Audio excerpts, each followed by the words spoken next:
നമസ്കാരം. ഫാസ്റ്റ് ന്യൂസിലേക്ക് സ്വാഗതം. എക്സിറ്റ് പോൾ പ്രവചനം UDFന് അനുകൂലമായതോടെ കോൺഗ്രസിനുള്ളിൽ മുഖ്യമന്ത്രി സ്ഥാനത്തിനായി VD സതീശൻ, രമേശ് ചെന്നിത്തല, KC വേണുഗോപാൽ പക്ഷങ്ങൾ തമ്മിലുള്ള പോര് മുറുകുന്നു.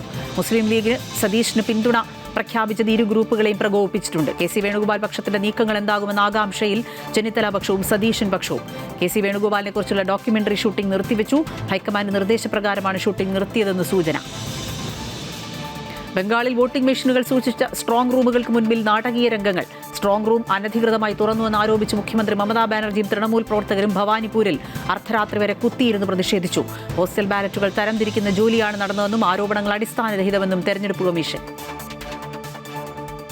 PV അൻവറുമായുള്ള ഫോൺ വിളിയിൽ SP സുജിത് ദാസിന് ക്ലീൻ ചിറ്റ്. മുഖ്യമന്ത്രിയുടെ ഓഫീസിനെ കുറ്റപ്പെടുത്തുന്നതായിരുന്നു ഫോൺ സംഭാഷണം. ആഭ്യന്തര വകുപ്പ് അന്വേഷണ സമിതിയാണ് ക്ലീൻ ചിറ്റ് നൽകിയത്. തെളിവില്ലാത്തതിനാൽ സുജിത് ദാസിനെ കുറ്റവിമുക്തനാക്കിയാണ് ആഭ്യന്തര വകുപ്പ് അന്വേഷണ സമിതിയുടെ റിപ്പോർട്ട്. SP സുജിത് ദാസിന് ക്ലീൻ ചിറ്റ് നൽകിയത് തന്നെ കേൾക്കാതെ എന്ന് PV അൻവർ. പരാതിക്കാരനെന്ന നിലയ്ക്ക് തന്റെ മൊഴി രേഖപ്പെടുത്തിയില്ല. ഫോൺ ഹാജരാക്കാൻ ആവശ്യപ്പെട്ടാണ് നോട്ടീസ് നൽകിയത്. ഫോൺ നൽകിയാൽ തെളിവ് നശിപ്പിക്കുമെന്നുള്ളതുകൊണ്ടാണ് നൽകാതിരുന്നതെന്നും തുടർ നടപടികൾക്കായി കോടതിയെ സമീപിക്കുമെന്നും അൻവർ. പുരാവസ്തു തട്ടിപ്പ് കേസ് പ്രതി മോൻസൺ മാവുങ്കലിനെ സഹായിച്ചെന്ന കേസിൽ IG ലക്ഷ്മണയ്ക്കെതിരായ വകുപ്പ് തല അന്വേഷണം അവസാനിപ്പിച്ച police. DGP Nithin Agarwal report സർക്കാരിന് നൽകി. ജാഗ്രത കുറവ് ആവർത്തിക്കരുതെന്ന് മുന്നറിയിപ്പ്. സർക്കാർ റിപ്പോർട്ട് അംഗീകരിച്ചാൽ ADGP-ആയി ലക്ഷ്മണയ്ക്ക് സ്ഥാനക്കയറ്റം. കേസിൽ പ്രതിയായതോടെ നേരത്തെ സ്ഥാനക്കയറ്റം തടഞ്ഞിരുന്നു. അങ്കമാലി കിടങ്ങൂരിൽ ആനയുടെ ആക്രമണത്തിൽ ഒരാൾ മരിച്ചു. കിടങ്ങൂർ മഹാവിഷ്ണു ക്ഷേത്രത്തിലായിരുന്നു സംഭവം. ലോറി ഡ്രൈവർ വിഷ്ണുവാണ് മരിച്ചത്. മയക്കുവെടിവെച്ച് ആനയെ തളച്ചു. തൊട്ടടുത്ത ക്ഷേത്രത്തിൽ ഉത്സവത്തിനായി കൊണ്ടുവന്ന മയ്യനാട് പാർത്ഥസാരഥി എന്ന ആനയാണ് ഇടഞ്ഞത്.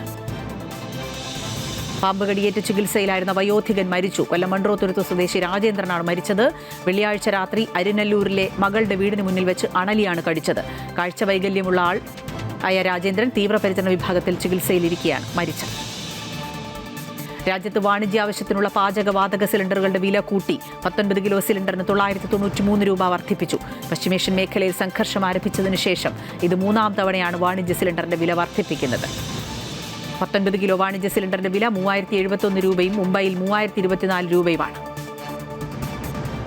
പൗരാവകാശ പ്രവർത്തകനും സാമൂഹ്യ പ്രവർത്തകനുമായ ഡിജോ കാപ്പൻ അന്തരിച്ചു. 68 വയസ്സായിരുന്നു. പാലായിലെ സ്വകാര്യ ആശുപത്രിയിലായിരുന്നു അന്ത്യം. ഏതാനും മാസങ്ങൾക്ക് മുമ്പ് തിരുവനന്തപുരത്ത് വെച്ചുണ്ടായ കാർ അപകടത്തിൽ ഗുരുതരമായി പരിക്കേറ്റിരുന്നു. KSEB ശമ്പള പരിഷ്കരണം, റോഡ് സുരക്ഷ, അഴിമതിക്കെതിരെയുള്ള പോരാട്ടം തുടങ്ങി പൊതുവിഷയങ്ങളിൽ സജീവമായിരുന്ന കാപ്പൻ ചാനൽ ചർച്ചകളിലും നിറസാന്നിധ്യമായിരുന്നു.